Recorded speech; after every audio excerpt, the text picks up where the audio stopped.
Hey there guys, DMO73 here, bringing you the deck list for the Faerur Umir combo.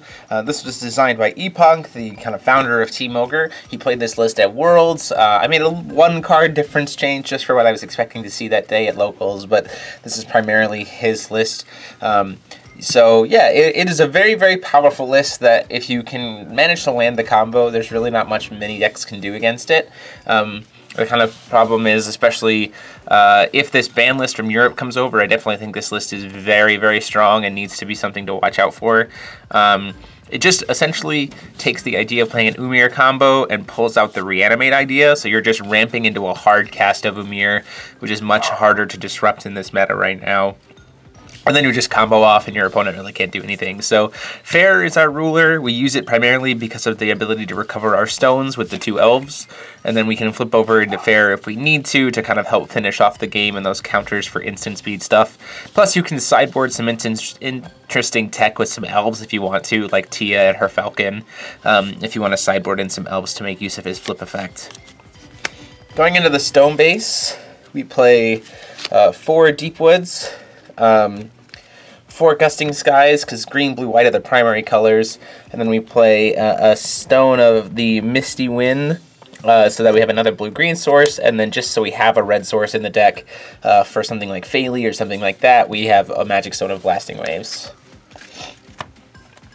Now this deck is very Resonator heavy. We run 4 Sacred Elves for some ramp, 4 Spirit Color Elves, because with Faerur these are essentially ramp cards, because we get the other elf with them and then we can rest them both to recover a stone.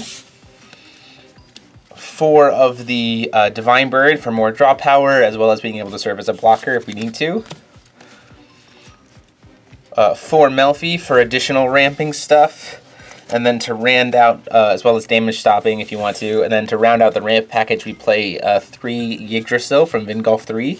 When you tap it, it can produce 2 will in any color.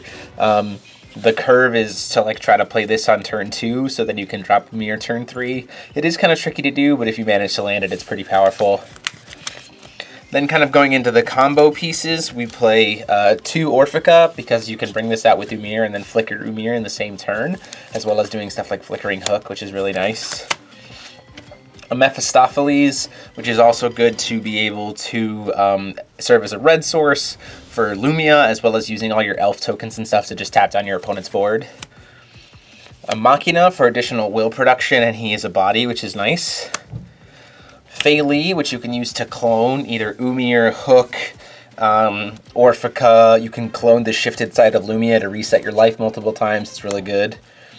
Lumia, the Saint of the Lumia frozen in the frozen casket, and then shifts over into Lumia, the Saint of World Awakening.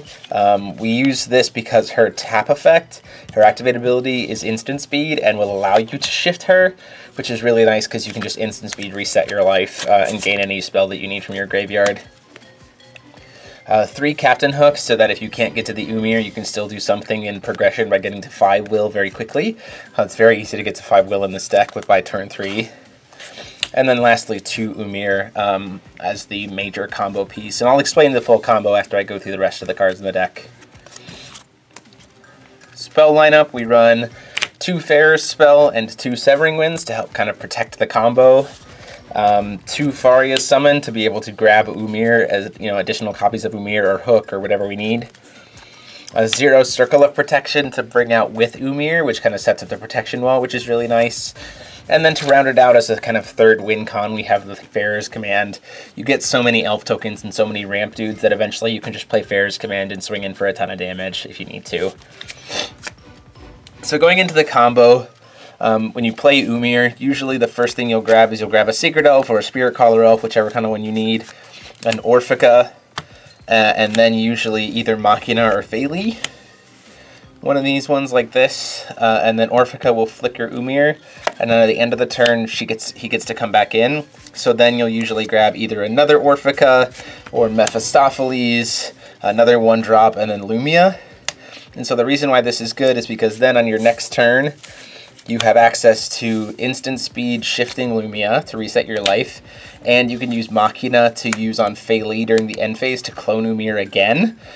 So by the time you get to your turn, you actually have access to you actually have complete access to 4 triggers off of, or 3 or 4 triggers off of Umir, which is just a massive board, thins your deck a ton, and then usually you're going to have a Faerur's command that you just like run them over with. And even if you don't, if you had to discard one, Lumia will bring it back, or you just have so many creatures that it's so much damage your opponent can't keep up because Mephistopheles can tap their entire board down. Overall, very, very fun. I'm sorry you guys didn't get to see the full combo in the feature match, but I still had a blast and hope you guys try this list out. Definitely recommend.